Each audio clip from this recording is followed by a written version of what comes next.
episode of Mod My Blues Jr., we're going to swap the factory speaker for a Celestion Greenback that we picked up for $150 on Sweetwater. But first, coffee. Love my coffee. Oh, y'all done this before? Nope. You read some tutorials and watched some YouTube videos, right? Nope. Right. So, y'all went out, spent $150 to put a speaker in a $500 amplifier, and you didn't even watch one video on how to do this? Yep. This show ought to be called More Money Than Brains. I'm gonna go get me some popcorn. This ought to be good. The chapters in today's video are: wanna be starting something? This is where we show you how the Blues Juniors started the day. We gotta get out of this place. We're gonna start modifying the amp. No turning back now. We're gonna change the speaker out in this part. Nothing's gonna stop us now. We're just finishing up the mod. There's no need for all the drama. What do you think about that? We're just gonna compare all the different sounds at each step of the process today. Where do we go from here? Boy's gonna tell you about the next episode of More Money Than Brains. Play guitar! What do you know? Boy, it made sense.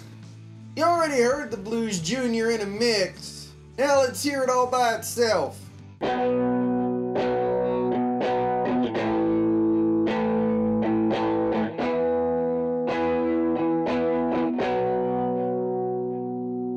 Alright, let's start the mod. Alright, our first step is to remove the back plate. At least I thought that's what the first step was. Turns out you don't have to do this at all. I talk more about this later, but this is our first lesson. Always research or repair or upgrade the first time. Turns out this screw was the first of two I didn't need to remove. They hold the grill fast to the back plate, but don't secure anything else. And this is the second screw. And this is where I realized I didn't need to take some of those screws out. Of course, it was stuck to the speaker. After a little indecision, I decided to put the grill back on the back plate right away so I don't forget.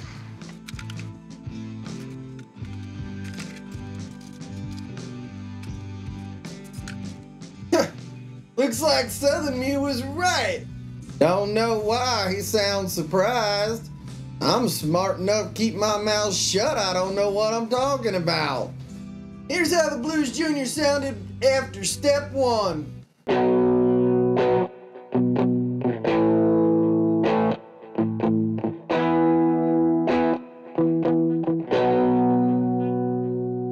And here it is in a mix.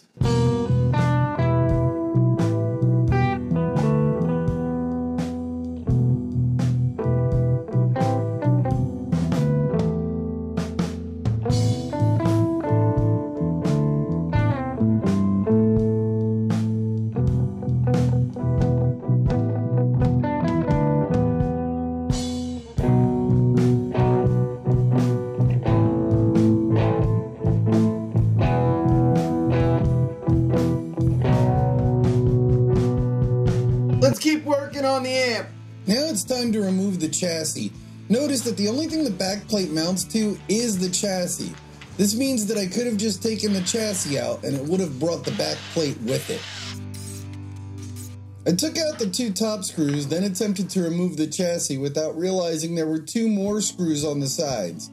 This could easily have done some damage if I wasn't gentle here, which brings us to lesson 2. Always make sure you know your connection and attachment points. All connection and attachment points, including the screw that holds the reverb wires. Look at my butt! And it's still stuck. This is why you need to keep your cool when you're working on stuff. It's just a screw that's not quite out. And now the chassis is stuck to the speaker magnet. How did I not see this coming? And the chassis is out. Time for the speaker.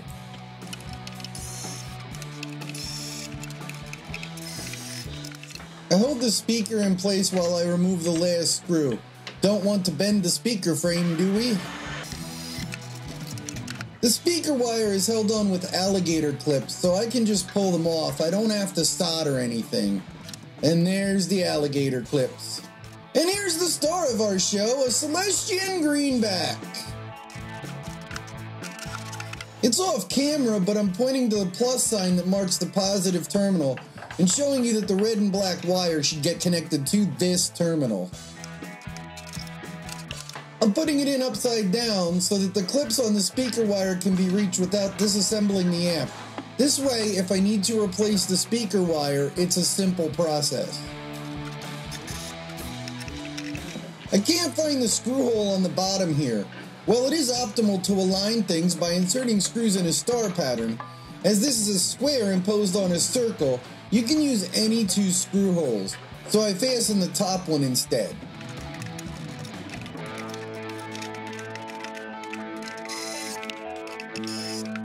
The bottom screw holes don't line up, which brings us to lesson 3. Always measure everything. Now I can either take the speaker back out or drill my pilot holes through the speaker.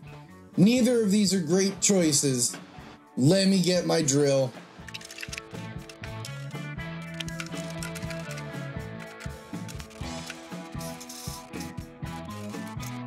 I've got to be very careful here.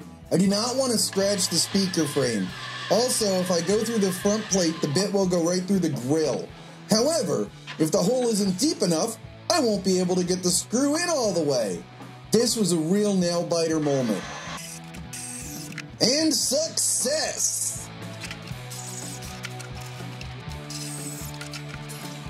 Good thing I remembered to unplug the amp, huh? Maybe I should have shown you that before. Anyway, time to reinstall the chassis.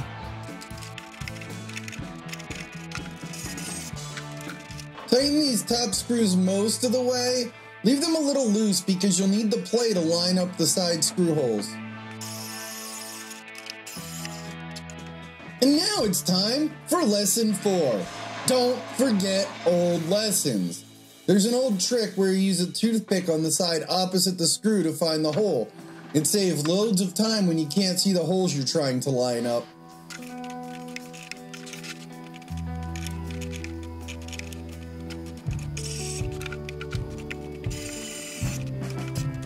Isn't that a beautiful shirt that I'm completely blocking your view with?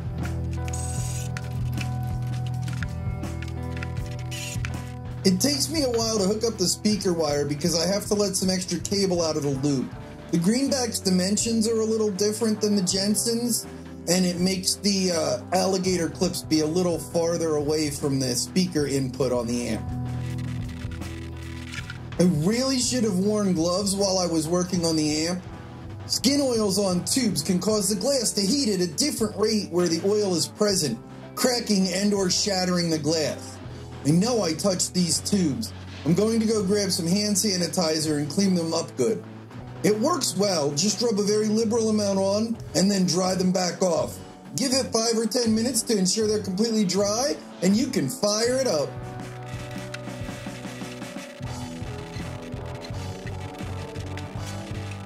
And this is where I dry them off, being careful not to touch them again. No blown tubes! Yay me! Learned a lot in that step. It's easy to learn a lot when you don't know nothing. Here's how the Blues Junior sounds now.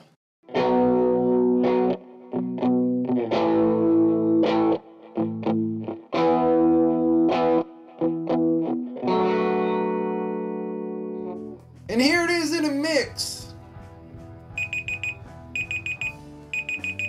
That means it's time to go get my laundry out. I'm gonna do that, and I'll be right back.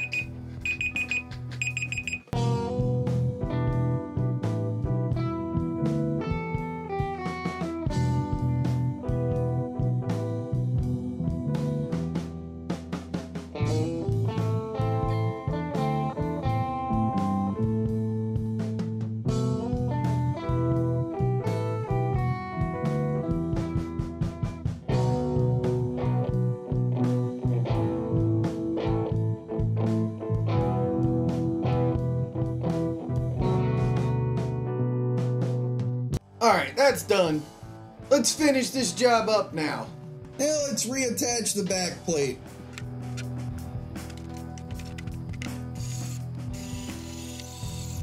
There's my shirt again. I know you think it's beautiful.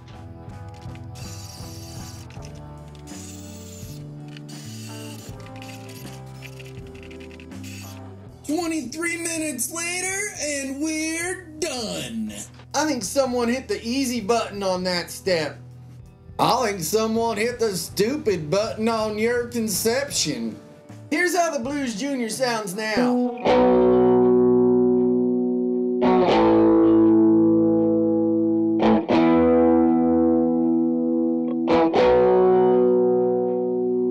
And here's Christine in a mix. Wait a minute. You calling her Christine? Yep.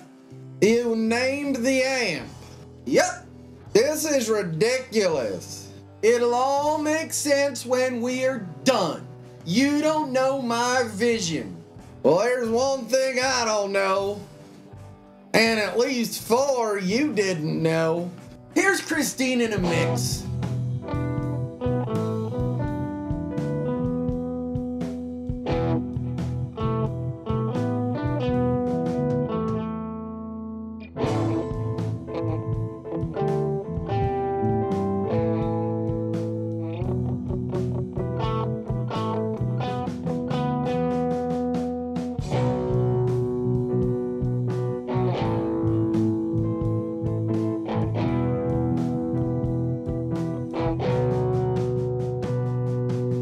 And here's a comparison of all the different sounds we got today.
Today.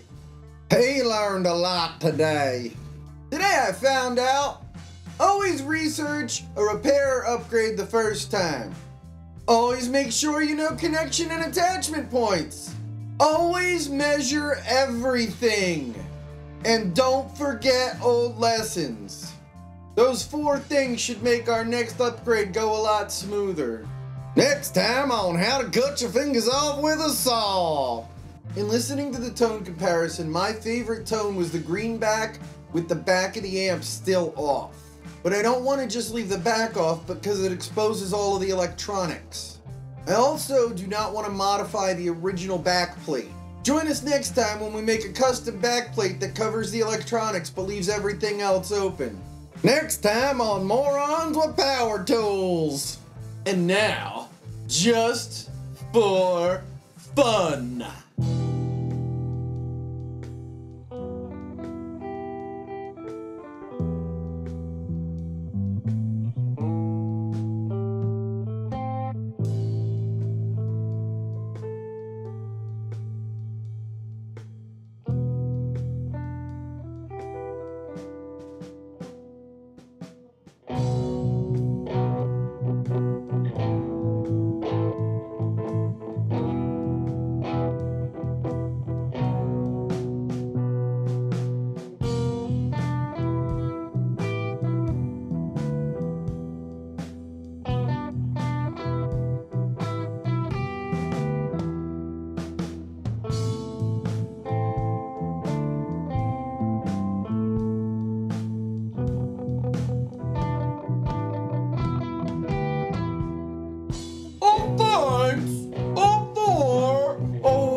Don't forget to like, subscribe, and ring my bell, baby.